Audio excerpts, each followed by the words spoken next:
ውድ ቻናላችን ቤተሰቦች እንኳን ወደ ቻናላችን በደህና መጣችሁ። አሁንም ሊቨርፑልን በሚመለከቱ የተለያዩ ዜናዎች ተመልሼ መጥቻለሁ። ዛሬ ከምንመለከታቸው ዜናዎች መካከል እንግዲህ ቨርጂል ቫን ዳይክ በኮንትራቱ ጉዳይ እንቅስቃሴዎች አሉ ብሏል። እንደዚሁም ኮናቴም ኮንትራቱን ለመፈረም የሚፈልገውን ገንዘብ ተናግሯል። እንደዚሁም ሉዊስ ዲያዝን የሚመለከቱ ዘገቦች አሉ። አሁንም ድረስ እንግዲህ ሳውዲ ክለቦች እሱን ይፈልጉታል እየተባለ ነው የሚገኘው። በተጨማሪም ደግሞ ኤፍኤስጂዎች አንድ የዳታ ዳይሬክተርን እንግዲህ ለመቅጠር እየተነጋገሩበት ይገኛሉ። ይህን የምንመለከት ይሆናል። ሌሎችም እንግዲህ መረጃዎች አሉ። ያንንም ጨምሬ ይዤላችሁ መጥቻለሁ። እስከ መጨረሻው ደቂቃ ድረስ አብራችሁኝ እንድትቆዩ በአክብሮት ጋብዛለሁ። ሰብስክራይብ፣ ላይክ፣ ሼር እያደረጋችሁ የቻናሉ ቤተሰብ እንድትሆኑ እንደዚሁም ደውሏን በመጫን ደግሞ ሁልጊዜ ሊቨርፑል የሚመለከቱ የተለያዩ ዜናዎችን፣ ዘገባዎችን ይዤ ስመጣ ወደ እናንተ እንዲደርስ ማድረግ ትችላላችሁ ማለት ነው። አሁን በቀጥታ እንግዲህ ወደ ያስኩላችሁ ጉዳዮች እገባለሁ። በመጀመሪያ የምንመለከተው እንግዲህ ኤፍኤስጂዎች ሊቀጥሩት ስላሰቡት የዳታ ዳይሬክተርን ይሆናል ማለት ነው። እንደሚታወቀው እንግዲህ ኤፍኤስጂዎች የመልቲ ክለብ ሲስተምን ለመዘርጋት እንግዲህ እያቀዱበት ነው የሚገኙ። የተለያዩ ክለቦችንም እንግዲህ እያናገሩ ነው ያሉት። ልክ እንደ ማንቸስተር ሲቲ፣ ልክ እንደ ሬድ ቡል ክለቦች ማለት ነው። የተለያዩ ክለቦችን በመግዛት እንግዲህ ሊቨርፑልን ሰፖርት የሚያደርግ የኤፍኤስጂንም ብራንድንም ለማስፋት እንግዲህ እያሰቡ ይገኛሉና ማይክል ኤድዋርድም እንግዲህ ወደ ሊቨርፑል የመጣበት አንደኛው ምክንያትም እንግዲህ ይህ ነበረ። የተለያዩ ክለቦችን ሲይዝ የነዛን ክለቦች እንግዲህ ኃላፊ ሆኖ እንዲሾም ነበርና በቅርቡም እንግዲህ በወጡ ዘገቦች መሰረት ኤፍኤስጂዎች ማላጋን ለመግዛት እንግዲህ የተለያዩ ነገሮችን እያጠኑ ነው የሚገኙ ሲባሉ ነበር። እንደዚሁም ሌሎች ክለቦችንም ተመልክተው ነበርና በዛ ሲስተም ላይ እንግዲህ ተጨማሪ እንዲሆን የዳታ ዳይሬክተር እንዲሆን እንግዲህ አንድን ሰው መርጧል ነው እየተባለ ያለው። ዘ አትሌቲክስ እንደዘገበው ከሆነ እንግዲህ የቀድሞ የማንቸስተር ሲቲ ዳይሬክተር ኦፍ ፉትቦል ዳታ አት ሲቲ ፉትቦል ግሩፕ ላይ ሲሰራ የነበረን ሰው ነው እንግዲህ ወደ ሊቨርፑል ሊያመጡት ያሰቡት። ይህ ሰው እንግዲህ ላውሪሾ ይባላል። ላውሪሾ እንግዲህ በኤፍኤስጂ ሊቀጠርበት የታሰበ ሮል እንግዲህ ክለብ ቺፍ ሳይንቲስት የሚባለው ነው። ይህም እንግዲህ የነዚህ መልቲ ሲስተም ከተዘረጋ በኋላ እንግዲህ እዛ ከነ ማይክል ኤድዋርድስ አጠገብ ሆኖ እንዲሰራ ታስቦ ነው። እንግዲህ ይህ ሰው እንግዲህ ከዚህ በፊት የሰራባቸውን ስንመለከተው በማንቸስተር ሲቲ የሲቲ ፉትቦል ግሩፕ ውስጥ እንግዲህ 2021 ላይ ነበረ ወደዛ መቀላቀል የቻለው። ማንቸስተር ሲቲዎች እንግዲህ ኒውዮርክ ሲቲን፣ ሜልቦርን ሲቲን ሲገዙም እንግዲህ የራሱን የሆነ አስተዋጽኦ ማድረግ ችሏል። ከዛ በኋላ እንግዲህ ሴፕቴምበር 2023 ላይ ደግሞ ዳይሬክተሩ ፉትቦል ዳታ ሆኖም ተሹሟል። ከዛም በኋላም እንግዲህ እስከሚለቅበት ሰዓት ድረስ በዛ ቦታ ላይ ሲሰራ ነበር። በዛም ቆይታውም እንግዲህ የተለያዩ ክለቦችን ሲገዛ እንደዚሁም ደግሞ የተለያዩ ተጫዋቾችም ራሱ ሲመረጡ ፐርፎርማንሳቸውን አናላይዝ ሲያደርግ የነበረ ሰው ነውና ለሊቨርፑልም እንግዲህ ይህንን ለመዘርጋት ያሰቡትን ሲስተም እንግዲህ ይጠቅማል ብለው በማሰብ ለማይክል ኤድዋርድስ አጋዥ እንዲሆን ተደርጎ እንግዲህ ወደ ሊቨርፑል እንዲመጣ እንግዲህ እያነጋገሩት ነው እየተባለ ያለውና በቅርቡም እንግዲህ ወደ ሊቨርፑልም ይቀላቀላል ተብሎ ነው የሚጠበቀው። ምናልባትም እንግዲህ ሊቨርፑሎች እንግዲህ ፈጠን ብሎ ክለቡን ሊገዙ የሚችሉበት ቻንስ አለ። በቅርቡም እንግዲህ ክለብ ገዝቷል የሚባል ነገርም እንግዲህ ልንሰማ የምንችልበት ቻንስ አለ ተብሎ ይጠበቃል። ሌላኛው የምንመለከተው ጉዳይ ደግሞ የሉዊስ ዲያዝን ጉዳይ ይሆናል። ሉዊስ ዲያዝ እንግዲህ በሊቨርፑል ቤት ከመጣ ጀምሮ እንግዲህ ድንቅ የሚባልን ጊዜን እያሳለፈ ነው የሚገኘው። ነገር ግን ደግሞ እስካሁን ድረስ እንግዲህ የውል ማራዘሚያውን አልፈረመም። በእርግጥ ሊቨርፑሎች አቅርበውለታል የሚባል ነገሮች ነበሩ። ነገር ግን እስካሁን ድረስ ምንም የተፈረመ ነገር የለም። እንደዚሁም ደግሞ በክረምት ላይም እንግዲህ ማንቸስተር ሲቲዎች እሱን ለማስፈረም አስቦ ነበር።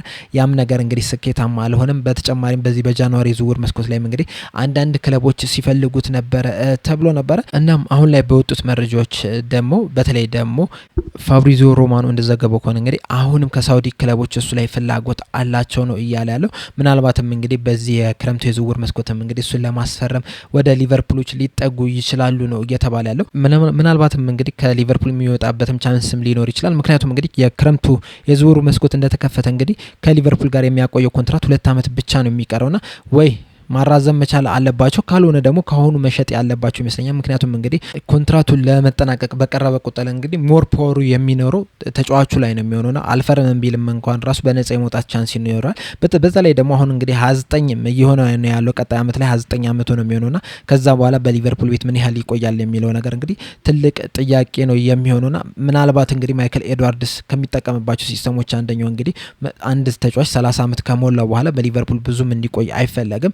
በተጨማሪም ደግሞ ኮንትራት የማይፈርሙ ከሆነ እንግዲህ ኮንትራቱ ከመጠናቀቁ በፊት እንግዲህ ተጫዋቾች እንዲወጡ ነው የሚደረገውና ምናልባትም በዚህ የዝውውር መስኮት እንግዲህ ሉዊስ ዲያዝ ሲወጣ ልንመለከት የምንችልበት ቻንስ ሊኖር ይችላል። ምናልባት ላይወጣ የሚችለው እንግዲህ ብዙ የሚወጡ ተጫዋቾች ካሉ በተለይ ደግሞ ትሬንት አሌክሳንደር አርኖልድ፣ ቨርጅል ቫን ዳይክ እንደዚሁ መሐመድ ሳላ የሚወጡ ከሆነ ቲሙን በብዛት ላለመበጥበጥ ሲባል እንግዲህ አንዳንድ ተጫዋቾች እንዲቆዩ ይደረጋል። ምናልባትም እንግዲህ በነጻም እንዲወጡ የሚደረግበት ቻንስ ሊኖር ይችላልና በዛ ምክንያት እስካልቀረ ድረስ በተለይ ደግሞ ቨርጅል ቫን ዳይክ፣ መሐመድ ሳላም የሚቆይ ከሆነ እንደዚሁም ደግሞ ከ9 ቁጥር ተጫዋቾቹ አንዱ የሚቆይ ከሆነ እንግዲህ ምናልባትም ሉዊስ ዲያዝ እንግዲህ ሊሸጥ የሚችልበት ቻንስ አለ ተብሎ ነው የሚጠበቀው። እንደዚሁ የዝውውር መስኮትን ካነሳን አይቀር እንግዲህ ኢብራሂሞ ኮናቴ ላይ የወጡ መረጃዎችን ልንገራችሁ። ኢብራሂሞ ኮናቴ እንግዲህ ኮንትራት እንደቀረበለት ከዚህ በፊትም እንግዲህ በሻምፒዮንስ ሊግ ጨዋታ ላይ በነበረ ጋዜጣዊ መግለጫ ላይ እሱ ተናግሮ ነበረ። ሊቨርፑሎች ኮንትራት አቅርበውልኛል፣ ነገር ግን እስካሁን ድረስ የተፈረመ ነገር የለም፣ እየተነጋገርንበት ነው ብሏል ነበርና እስካሁንም የቆየበት ምክንያት እንግዲህ የደሞዝ ጉዳይ ነው ተብሏል። አሁን ላይ በወጡት መረጃዎች መሰረት እንግዲህ በተለይ ደግሞ ዘ ታይምስ እንደዘገበው ከሆነ ኢብራሂሞ ኮናቴ የሚፈልገው ገንዘብ 200,000 ፓውንድ በሳምንት እንዲከፈለው ነው ብሏል። በዚህ ሰዓት እንግዲህ እየተከፈለው ያለው 80,000 ፓውንድ ነው። ይህም ማለት እንግዲህ ከሁለት እጥፍ በላይ ደሞዙ እንዲጨመርለት ይፈልጋሉ ነው እየተባለ ያለው። በዚህ ሰዓት እንግዲህ 26 ዓመቱ ላይ ነው የሚገኘው ኢብራሂሞ ኮናቴ። ለሊቨርፑልም እንግዲህ ጥሩ ግልጋሎትን እየሰጡ ካሉ ተጫዋቾች መካከል እንግዲህ አንደኛው እሱ ነው። ከዚህ በፊት እንግዲህ ጉዳቶች በጣም ሲያጠቁት የነበረ ተጫዋች ነው። ዘንድሮም እንግዲህ አንዳንድ ጉዳቶች አጋጥሞት ነበረ። ከዛ ውጪ ግን ከቨርጅል ቫን ዳይክ ጋር የሚያሳየው ጥምረት እንግዲህ በጣም የሚያስደንቅ ጥምረት ነው እየታየባቸው ያለውና በዚህ ሰዓት እንግዲህ 200,000 እፈልጋለሁ ብሏል። ይህም ማለት እንግዲህ እሺ የሚሉት ከሆነ እንግዲህ ሶስተኛው ወይም አራተኛው ውዱ ተከፋይ ሊያደርገው ይችላል። ከሱ አሁን ከ200,000 በላይ የሚከፈላቸው ተጫዋቾች እንግዲህ 3 ተጫዋቾች ብቻ ናቸው። እነሱም ቨርጅል ቫን ዳይክ፣ ሙሐመድ ሳላህና አሊሰን ብቻ ናቸው። ኢቨን ትሬንት አሌክሳንደር አርኖልድ ራሱ 180,000 ፓውንድ አካባቢ ነው የሚከፈለው በሳምንትና ከዛ በላይም እንዲከፈለኝ እፈልጋለሁ ብሏል።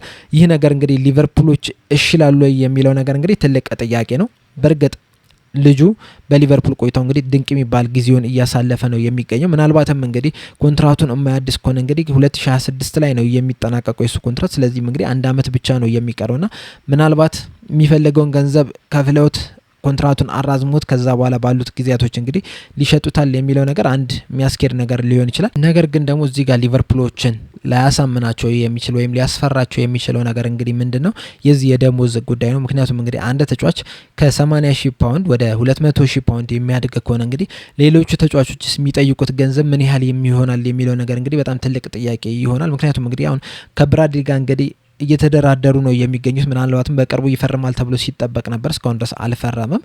ምናልባትም እሱም እንግዲህ በከፍተኛ ገንዘብ ሊጠይቅ ይችላል። ከዛ በኋላም ደግሞ 2 አመት የቀራቸው ተጫዋቾች አሉ።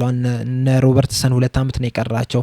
ኬልኸር እንኳን ይወጣል ነው እየተባለ ያለው። ከዛ በኋላም ደግሞ እነ ግራቨንበርች በሚያድሱበት ሰዓት፣ እነ ኮዲ ጋክፖ በሚያድሱበት ሰዓት፣ እነ ሶብዝ ላይ ካደሱም ጭምር ማለት ነው በዚህ ስታንዳርድ ነው ሊጠይቁ የሚችሉትና ምናልባትም የክለቡን የደሞዝ ስታንዳርድ ማለት ነው ሊያናገው የሚችልበት ቻንስ አለና 200,000 ፓውንድ ይከፍሉታል የሚል እምነት የለኝም። ምክንያቱም ለአርኖልድ ራሱ 180,000 ነው የከፈሉት። አርኖልድ ደግሞ ባለፉት ጥቂት አመታት ምን ያህል ድንቅ ተጫዋች እንደነበረ ለሊቨርፑል ተመልክተናልና ምናልባት እኔ ሊከፍሉት ይችላሉ ብዬ የማስበው 150፣ 160፣ 140 በነዚህ ውስጥ ባለው ገንዘብ ነው ይከፍሉታል ብዬ የማስበው። በጣም ገፋ ከተባለ 180 ሊሄድ ይችላል ከአርኖልድ እኩል ለማድረግ። ነገር ግን 200,000 ፓውንድ ይከፍሉታል የሚለው ነገር እንግዲህ በጣም ትልቅ ጥያቄ ነው የሚሆንበት። እኛ ያንን ያደርጉታል ብዬ አላስብም። የእናንተን ሀሳብ እዚህ ኮሜንት ሴክሽን ላይ በመጻፍ አሳውቁኝ። ሌላኛው ምንመለከተው ደግሞ የእሱን አጣማሪ የሆነውን የቨርጅል ቫን ዳይክን ጉዳይ ይሆናል። ቨርጅል ቫን ዳይክም እንግዲህ እንደሚታወቀው አሁን ላይ የሱም ኮንትራት እየተጠናቀቀ ይገኛል። በዚህ ክረምትም እንግዲህ ሙሉ ለሙሉ ኮንትራቱ ይጠናቀቃልና በእርግጥ ከሊቨርፑል ጋር እንግዲህ ንግግሮች እያደረገ ነው የሚገኘው። አመቱን ሙሉም እንግዲህ በዚህ ዙሪያ ላይ አስቴት ሲሰጥ ነበረ። ምንም አዲስ ነገር የለም፣ ድርድሮች እየተካሄዱ ነው ያሉት። በጥቂት ሳምንታት ልናቀው የምንችላቸው ነገሮች ሊኖሩ ይችላል፣ አዲስ ዜናዎች መኖራቸው አይቀርም ብሎ ነበርና አሁን አዲስ የወጣው መረጃ ደግሞ ፕሮግረስ አለ ወይም ደግሞ እንቅስቃሴዎች አሉ በዚህ የኮንትራት ዙሪያ ብሏል እና በዚሁ እቆያለሁ አልቆይም የሚለውን ነገር እስካሁን ድረስ አላቆም። ነገር ግን እንቅስቃሴዎች አሉ ብሏል። እናም ይህ እንቅስቃሴ በጥሩ መልኩ ነው እየሄደ ያለው በመጥፎ መልኩ ነው እየሄደ ያለው የሚለው ነገር እንግዲህ እስካሁን ድረስ አልተናገረም። ግን በተናገረበትን ነገር ስንመለከተው ግን ሞር ፖዚቲቭ የሆነ ነገር ነው እየተናገረ ያለው። ምናልባትም እንግዲህ በቅርቡ እሱም ኮንትራቱን ሊያድስ የሚችልበት ሁኔታ ሊኖር ይችላል ተብሎ ይጠበቃል። እንደሚታወቀው እንግዲህ በተለይ ደግሞ አመቱ ከተጀመረ በኋላ እንግዲህ ሁሉም ሰው ሲለው የነበረው ምንድነው ትሬንት አሌክሳንደር አርኖልድ ከሊቨርፑል ሊወጣ የሚችልበት ቻንስ አለ። ነገር ግን ቨርጂል ቫን ዳይክና መሐመድ ሳላ ግን በሊቨርፑል ሊቀዩ ይችላሉ ወይም ደግሞ በጣም ሰፊ እድል አላቸው ሲባል ነበርና ያለፉትን ጥቂት ሳምንታት ስንመለከት ደግሞ ያንን ነገር የሚያንጸባርቅ ነው። በተለይ ደግሞ ያለፈው ሳምንት እንግዲህ መሐመድ ሳላህም በሊቨርፑል ሊቆይ የሚችልበት እድል አለ፣ ሰፊ እድል አለ፣ ጥሩ ንግግሮች እየተካሄዱ ነው ሲባል ነበረ። አሁን ደግሞ ቨርጂል ቫን ዳይክ ዙሪያ ነው ጥሩ ነገሮች አሉ፣ ጥሩ ፕሮግረስ አለ እያለን ያለውና ምናልባትም እንግዲህ እሱም በቅርቡ ሊቆይ የሚችልበትን እድል ልናገኝ እንችላለን ማለት ነው። ነገር ግን እስካሁን ድረስ ሲነገር የነበረው ምንድነው የኮንትራት ርዝማኔው ነው እየተባለ ያለው 2 ዓመት 3 ዓመት ይሁን የሚለው ነው እንጂ በደሞዝ ምክንያት አይመስለኝም ሲባል ነበር አንዳንድ መረጃዎች እንደወጡት ከሆነ ማለት ነውና ይህንን ነገር ሁላ ፈተው እንግዲህ ቁርጡ ቢታወቅ ለሊቨርፑል በጣም ጥሩ ነው የሚሆነው። በተለይ ደግሞ ቀጣይ ለክረምቱ የዝውውር መስኮት እንግዲህ ለሚሰሯቸው ብዙ ስራዎች የነዚህን ተጫዋቾች ኮንትራት ጉዳይ እንግዲህ በግልጽ ማወቅ መቻል አለባቸው። አሁን ለምሳሌ አሌክሳንደር ኢሳቅ ወደ ሊቨርፑል ልምጣ ቢል ራሱ አሁን መሐመድ ሳላህም ከሌለ ቨርጂል ቫን ዳይክም ከሌለ ትሬንት አሌክሳንደር አርኖልድም ከሌለ ለምን ይመጣል? የተሻለው እንደውም ኒውካስል ነው የሚሆነው። ሌሎች ተጫዋቾችም እንግዲህ ይህንን ነገር ማየታቸው አይቀርምና የነዚህን ነገር ከተፈታ ግን ቢያንስ ሌሎች ተጫዋቾች ከመጡ በኋላ እነዚህ ትልልቅ ተጫዋቾችን ለማምጣት ይመቻል ተብሎ ነው የሚታሰበውና የነዚህን ነገር መፍታት እንግዲህ በጣም ትልቅ ነገር ነው ብዬ ነው የማስበው። ሌላኛው የምንመለከተው ደግሞ ሊቨርፑል እንግዲህ አንድን ተጫዋች መመልከት ከጀመረ ትንሽ ሰንበትበት ብሏል። በተለይ አጥቂ መስመር ላይ እንግዲህ የተለያዩ አማራጮችን ሲመለከት ነበረ። ከነዚህ አማራጮች መካከል እንግዲህ አንደኛው ሊያም ዴላፕ ነው። ሊያም ዴላፕ እንግዲህ ሊቨርፑሎች በጣም ነው የሚፈልጉት ይህንን ተጫዋችና ሊቨርፑሎች ብቻ አይደለም ሌሎች ክለቦችም እንግዲህ ይህንን ተጫዋች እየተመለከቱት ይገኛሉ። በተለይ ደግሞ ኢፒሲዎች ወደ ታችኛው ዲቪዚዮን የሚወርድ ከሆነ እንግዲህ የእሱ ውል ማፍረሻ የሚሆነው እንግዲህ 40 ሚሊዮን ፓውንድ ብቻ ነው የሚሆነው። ማንኛውም ክለብ እንግዲህ ይህንን ተጫዋች በ40 ሚሊዮን ፓውንድ ማግኘት ይችላል እና ሊቨርፑሎችም እንግዲህ ምናልባት ፊታቸውን ወደ እሱ ሊያዞሩ ይችላሉ። በተለይ ደግሞ አሌክሳንደር ኢሳቅን ማግኘት አይችሉም።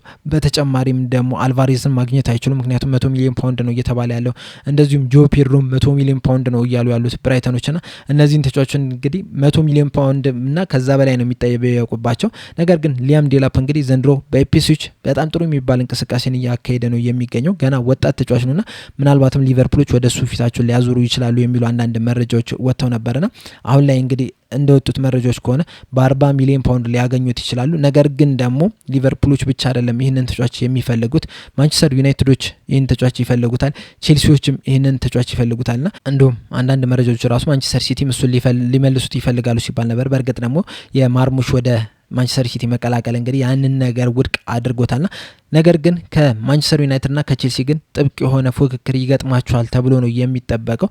በእርግጥ በዚህ ሰዓት እንግዲህ የተለያዩ ተጫዋቾች አሉ ከሊቨርፑል ጋር ስማቸው እየተያያዙ የሚገኙ እነ ቪክተር ጊዮኬሬስ፣ ቤንጃሚን ሴስኮ፣ ቪክተር ኦስሚን እንደዚሁም ደግሞ ኤኪቴኬም ራሱ ከሊቨርፑል ጋር ስማቸው እየተያያዘ ነው የሚገኘው። እንደዚሁም ከማንቸስተር ዩናይትድ ጋርም ከቼልሲ ጋርም እንግዲህ ስማቸው እየተያያዘ ነው የሚገኘው እና ሊቨርፑልም እንግዲህ ከነዚህ ክለቦች ጋር ተጋፍጦ ነው እነዚህን ተጫዋቾች ሊወስድ የሚችለው። ምክንያቱም እንግዲህ 9 ቁጥር ቦታ ላይ በጣም ወሳኝ የሚባል ተጫዋች እንግዲህ ያስፈልጓል ሊቨርፑል። በተለይ ኑኔዝ ደግሞ ክረምት ላይ ከሊቨርፑል ይለቃል ከሚባሉ ተጫዋቾች መካከል እንግዲህ አንደኛው እሱ ነውና የእሱም ቦታ መተካት ያስፈልጋል። እንደዚሁም ደግሞ ከሱ የተሻለ ተጫዋችም ራሱ ማምጣት ያስፈልጋል። ምክንያቱም ዘንድሮም አምናም እንግዲህ ኑኔዝ የሳታቸውን ኳሶችን ወደ ጎልነት ቢቀየሩ የሆነ ያህል ሙሉ ለሙሉ ባይሆን ራሱ 50% ቢቀየሩ ኖሮ ሊቨርፑል የተሻለ ቦታ መድረስ ይችል ነበርና እዛ ቦታ ላይ እንግዲህ ሁነኛ የሚባል አጥቂ ማምጣት ያስፈልጋል። ከነዚህ ውስጥ መካከል እንግዲህ አንደኛው እየታየ ያለው ሊያም ዴላፕ ነው። ሌላኛው ደግሞ ይህን ሰሞን በጣም ስሙ እየተያዘ ያለው ከሊቨርፑል ጋር እንግዲህ ኦስሚና ነው። ኦስሚና እንግዲህ ከዚህ በፊትም እነ ማይክል ኤድዋርድስ ወደ ሊቨርፑል እንዲመጣ ሲፈልጉት የነበረ ተጫዋች ነውና አሁንም ምናልባት እንግዲህ ፊታቸውን ወደዛ ሊያዞሩ ይችላሉ። በተለይ ደግሞ የዝውውር እንትኑ ከፍተኛ የሚባል አይደለም። ለሱ የዝውውር ክፍያ የሚከፈልበት እስከ 50 ሚሊዮን እስከ 60 ሚሊዮን ፓውንድ ድረስ ብቻ ነው ሊከፈልበት የሚችለው እየተባለ ነው የሚገኘው ቪክተር ኦስሚና። እሱ ደግሞ ምን ያህል ጎበዝ አጥቂ እንደሆነ እንግዲህ ተመልክተናል። አሁንም እንግዲህ በቱርክ ሊግ ጎሎችን እያስቆጠረ ነው ያለው። እንደዚሁ በጣሊያን ሊግም ራሱ ከናፖሊ ጋር ጥሩ የሚባል እንቅስቃሴ ማድረግ ችሎ ነበረ። ምናልባት የሱን ትንሽ የሚያስቸግረው ነገር የሚሆነው እንግዲህ ሳምንታዊ ደሞዙ ነው። ከ200 ሺህ በላይ ነው የሚከፈለው አሁን ራሱና ምናልባት ያ ነገር እንግዲህ ወደ ሊቨርፑል እንዳይመጣ ካላደረገው በስተቀር እንግዲህ በሊቨርፑል ዝርዝር ውስጥ አለ ነው እየተባለ ያለው። ነገር ግን አሁን ላይ እንግዲህ ስሙ በጣም እየተያዘ ያለው እንቅስቃሴውንም እየተመለከቱት ያሉት ሊቨርፑሎች እንግዲህ ሊያም ዴላፕ ነው። በተለይ ኢፒስዊች የሚወርድ ከሆነ እንግዲህ ምናልባትም እንግዲህ እሱ ላይ በፍጥነት ሄደው ለማስፈረም ሊጥሩ ይችላሉ። ከዚህ በፊትም እንግዲህ የተለያዩ ተጫዋቾችን ተመልክተናል ከወረዱ ቲሞች እንግዲህ ሲያስፈርሙ። አሁን እነ ሮበርትሰን እነ ዋይናልደንም ራሱ ከወረዱ ቲሞች ናቸው ያስፈረሟቸውና ያንን ነገር እዚህ ተጫዋች ላይም ሊጠቀሙ የሚችልበት ቻንስ አለ ተብሎ ነው የሚጠበቀው። በአጠቃላይ በሊያም ዴላፕ ዙሪያ ያላችሁን አስተያየት እንዳለ ኮሜንት ሴክሽን ላይ በመጻፍ አሳውቁን። ዛሬ ባነሳኋቸው ነጥቦች ላይም እንግዲህ ያላችሁን አስተያየት ኮሜንት ሴክሽን ላይ በመጻፍ አሳውቁኝ። በቀጣይ በሌላ እስከምንገናኝ ድረስ ሰብስክራይብ፣ ላይክ፣ ሼር ማድረግ እንዳትረሱ። ቻው